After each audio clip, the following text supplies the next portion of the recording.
Salut l'équipe, on se retrouve aujourd'hui sous un nouveau format parce que je voulais vous parler du combat qu'il y a eu entre Cédric Doumbé et Jordan Zebo. Tout le monde l'attendait et il s'est passé ce qui s'est passé. 9 petites secondes pour mettre un terme à ce combat. Cédric Doumbé a parlé, il a assumé. Maintenant, on va se concentrer sur Jordan Zebo. Concrètement, qu'est-ce qu'il doit faire maintenant pour revenir? On va commencer avec une petite introduction en disant qu'un événement ne définit pas qui tu es. C'est-à-dire que c'est pas parce que tu as perdu une fois que ça veut dire que tu es un loser. C'est pas parce que tu as perdu une fois que tu vas faire que perdre. Un événement ne te définit pas. Donc on va commencer comme ça. Maintenant, premièrement, concrètement, si moi je travaille avec Jordan Zebo, ce que je commence par lui dire, c'est qu'à partir de maintenant, c'est toi qui décides. Qu'est-ce que tu veux faire? Tu veux prendre du temps pour toi? Tu veux partir tout seul à la montagne? Vas-y. Tu veux partir avec ta famille, te ressourcer je sais pas où? Vas-y.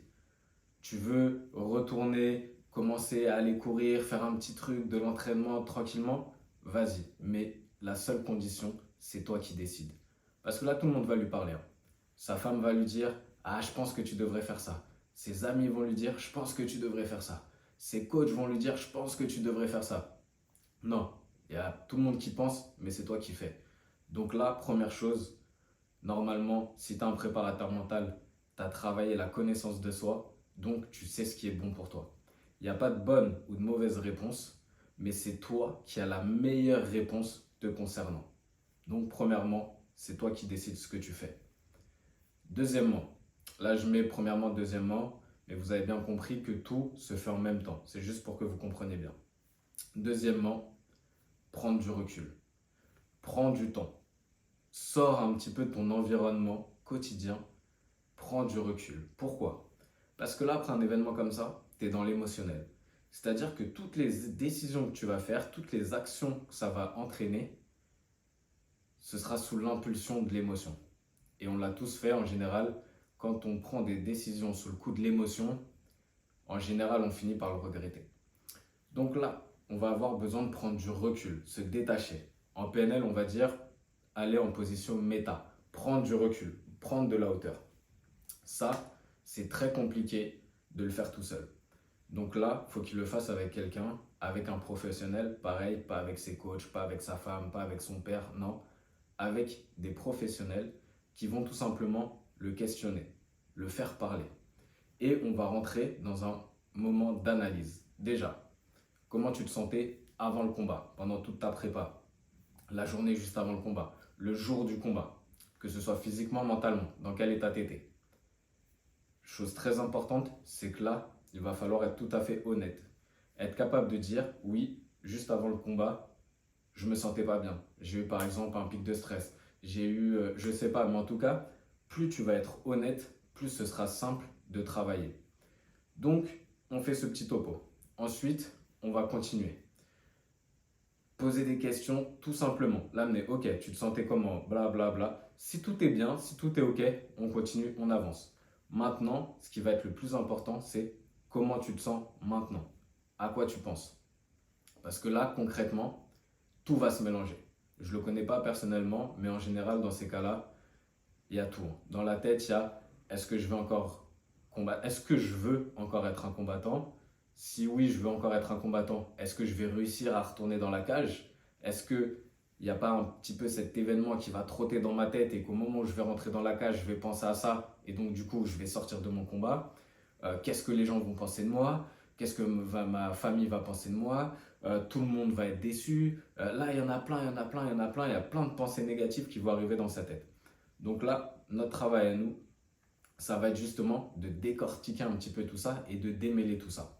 Parce que là, ce qui va se passer, c'est qu'il va y avoir plein de croyances limitantes qui vont s'instaurer.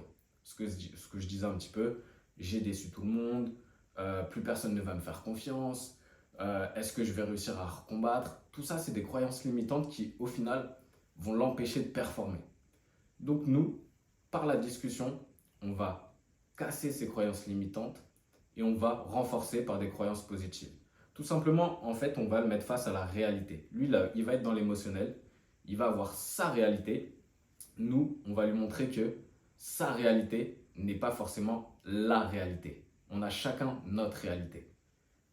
Exemple, ouais, j'ai pris un KO, ça y est, ma carrière est terminée, je pourrai plus jamais combattre. Ah ouais? Tous les combattants du monde entier, personne n'a jamais pris de KO. Bah si, concrètement, il y en a qui ont pris des KO. Ok. Est-ce qu'il y en a qui ont pris des KO au premier round? Oui, il y en a. Est-ce qu'ils ont arrêté leur carrière? Non. Est-ce que même il y en a avec une défaite et un KO au premier round qui ont fait de grandes carrières? Bah oui, il y en a. Il y en a même qui ont été champions. Il y en a même qui sont revenus. Ok, t'as quel âge? 22 ans. Est-ce que tu comptes arrêter le MMA bientôt? Non. T'as combien de temps?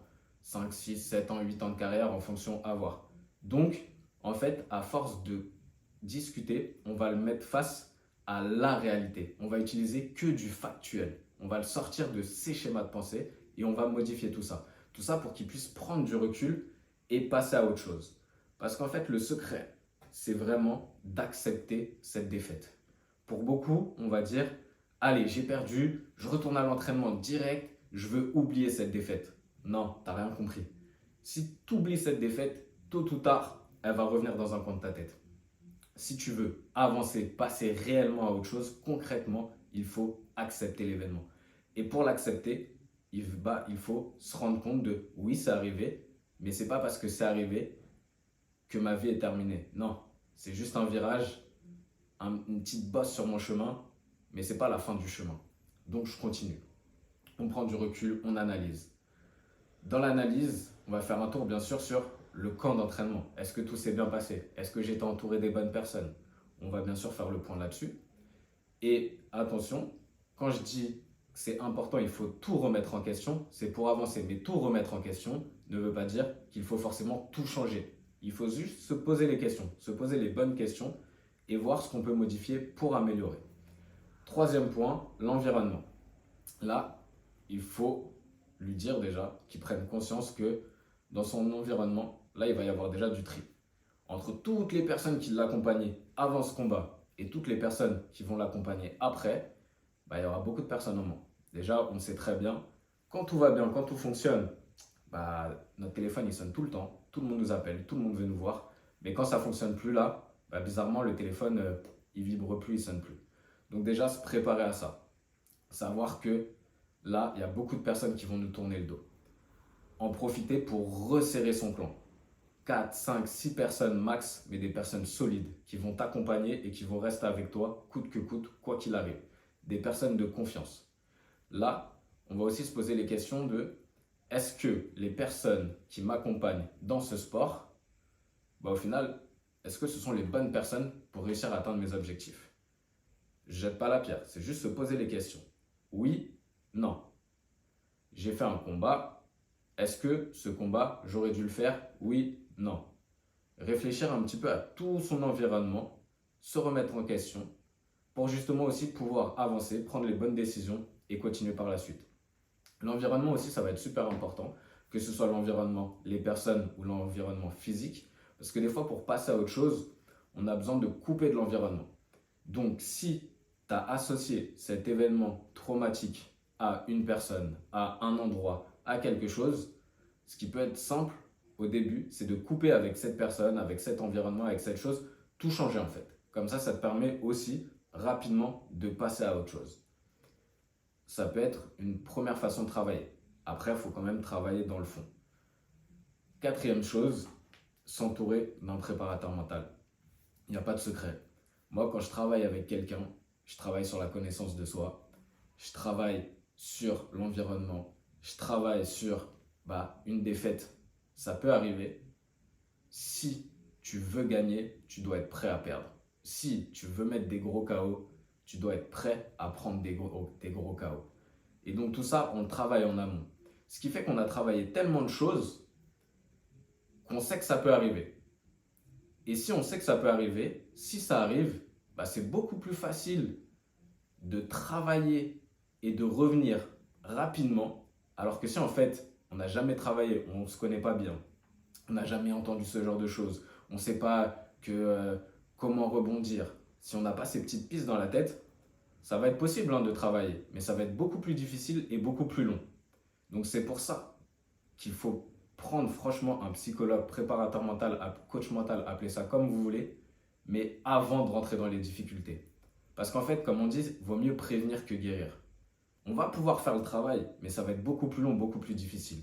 Alors qu'en avance, on peut mettre des pistes. Déjà, avant de combattre, si on a travaillé la connaissance de soi, tu sais qui tu es. Ok, tu es un combattant, mais tu n'es pas que ça. Tu te rattaches à différents piliers. Ce qui fait que quand dans le sport ça va être compliqué, tu as ton pilier famille, tu as ton pilier ami, tu as ton pilier autre activité, peu importe. Mais en tout cas, tu as d'autres choses auxquelles tu peux te rattraper et ta vie n'est pas finie. Ainsi de suite. Chose aussi très importante, il va falloir prendre le temps. Prendre le temps. 22 ans, 23, je ne sais plus exactement. Tu es jeune, tu as le temps. Prends ton temps. Et voilà, pour terminer, je terminerai par dire que, bien sûr, Jordan peut revenir. Jordan peut être un très grand combattant. Tout est possible. On ne contrôle pas tout ce qui nous arrive. Par contre, on est responsable de nos réactions à ces événements. C'est-à-dire que maintenant, la balle est dans son camp. C'est lui qui décide comment il va réagir, de qui il va s'entourer, ce qu'il va faire. Tout ça, c'est de sa responsabilité. Mais s'il fait les choses bien, s'il revient tranquillement, intelligemment, bien sûr qu'il peut revenir et faire de très grandes choses.